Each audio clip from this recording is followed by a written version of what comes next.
Hello everyone dear students, आज के इस वीडियो में post matric SC, ST, OBC या ईबीसी स्कॉलरशिप से रिलेटेड क्वेरीज के आंसर्स दिए जाएंगे। क्वेरीज जो आपने कमेंट बॉक्स में पूछी थी, उनमें से कुछ कॉमन क्वेरीज को हम यहाँ पर लेंगे और उसके आंसर्स देखेंगे। तो पहला क्वेश्चंस अमूमन ये पूछा जाता है कि एससी या एसटी कैटेगरी के लिए जब हम पोस्ट मैट्रिक स्कॉलरशिप अप्लाई करते हैं तो उसके लिए इनकम लिमिट कितनी होनी चाहिए।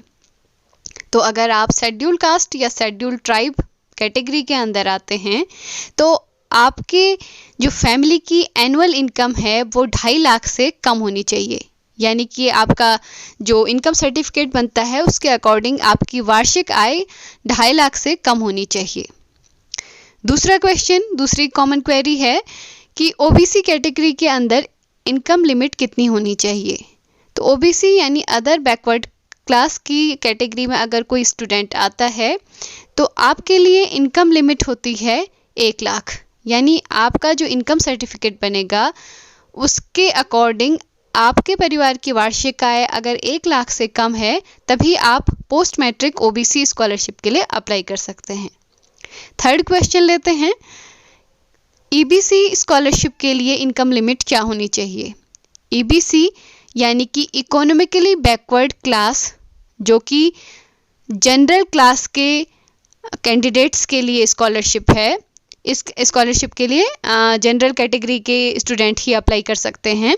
इसके लिए इनकम लिमिट की अगर हम बात करें तो ये इनकम लिमिट है 1 लाख। तो इनकम सर्टिफिकेट अगर आपका बना हुआ है उसमें इनकम मंथली दी जाती है, उसे 12 से मल्टीप्लाई अगर आप कर लेंगे और वो अगर 1 लाख से कम है तो तभी आप ईबीसी स्कॉलरशिप के लिए अप्लाई कर सकते हैं। नेक्स्ट क्वेरी की बात करते हैं। एक क्वेरी इस तरह की भी पूछी जाती है कि क्या जनरल कैटेगरी के स्टूडेंट्स के लिए कोई स्कॉलरशिप है। तो हाँ, ईबीसी कैटेगरी की जो स्कॉलरशिप है यानी इकोनॉमिकली बैकवर्ड क्लास वाली स्कॉलरशिप वो जनरल कैटेगरी के स्टूडेंट्स के लिए ही है। अगर आपकी फैमिली की एनुअल इनकम यानी वार्षिक आय 1 लाख से कम है तो आप ईबीसी स्कॉलरशिप के लिए अप्लाई कर सकते हैं। नेक्स्ट क्वेरी की बात करें तो कुछ स्टूडेंट्स का क्वेश्चन होता है कि हमने फर्स्ट ईयर में इस स्कॉलरशिप के लिए अप्लाई नहीं किया है, पोस्ट मैट्रिक स्कॉलरशिप के लिए, तो क्या हम सेकेंड ईयर या थर्ड ईयर में इस स्कॉलरशिप के लिए अप्लाई कर सकते हैं।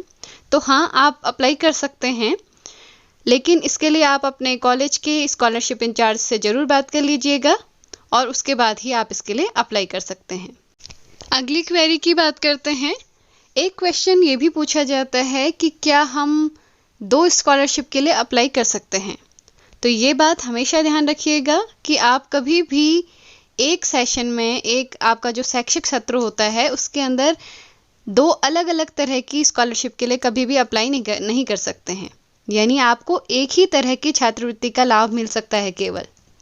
तो आप या तो स्टेट लेवल की स्कॉलरशिप के लिए अप्लाई कर रहे हैं, चाहे सेंट्रल लेवल की स्कॉलरशिप के लिए अप्लाई कर रहे हैं, आपको एक ही स्कॉलरशिप मिल सकती है।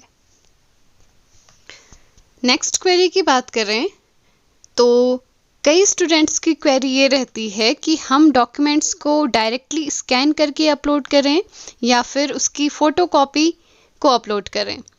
तो आप आपके ओरिजिनल डॉक्यूमेंट्स को डायरेक्टली स्कैन करके भी अपलोड कर सकते हैं, या फिर दूसरा तरीका है कि आप अपने डॉक्यूमेंट्स की फ़ोटोकॉपी कर लें, उन पर स्वप्रमाणित लिख के, सेल्फ अटेस्टेड लिख के साइन कर लीजिए और फिर उसके बाद उसे अपलोड कर लीजिए।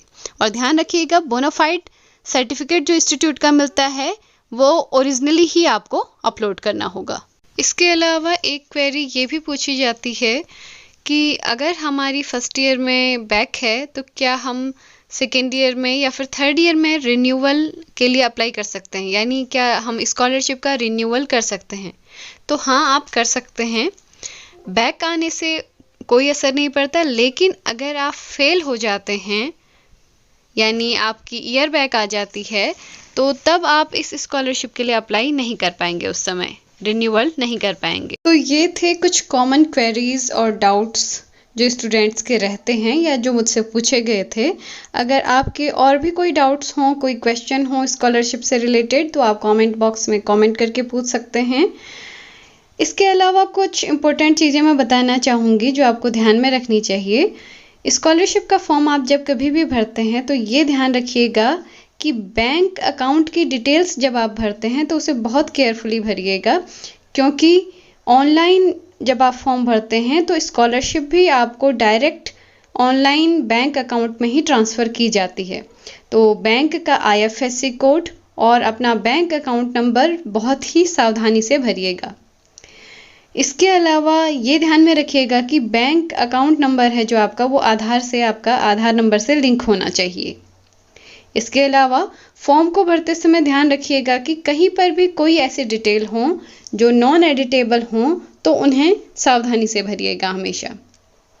एनुअल इनकम जहाँ पर लिखी जाती है वार्षिक आय, वहाँ पर आपके इनकम सर्टिफिकेट की आय को हमेशा 12 से मल्टीप्लाई करके ही लिखा कीजिए।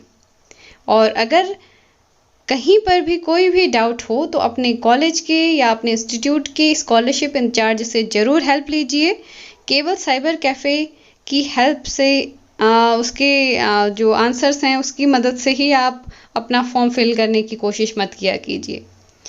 अगर आपको ये वीडियो अच्छा लगा हो तो इसे लाइक ज़रूर कर दीजिएगा, अपने फ्रेंड्स के साथ शेयर करिएगा और चैनल को सब्सक्राइब कर दीजिएगा। मिलते हैं नेक्स्ट वीडियो में यूजफुल जानकारियों के साथ। Thanks for watching this video.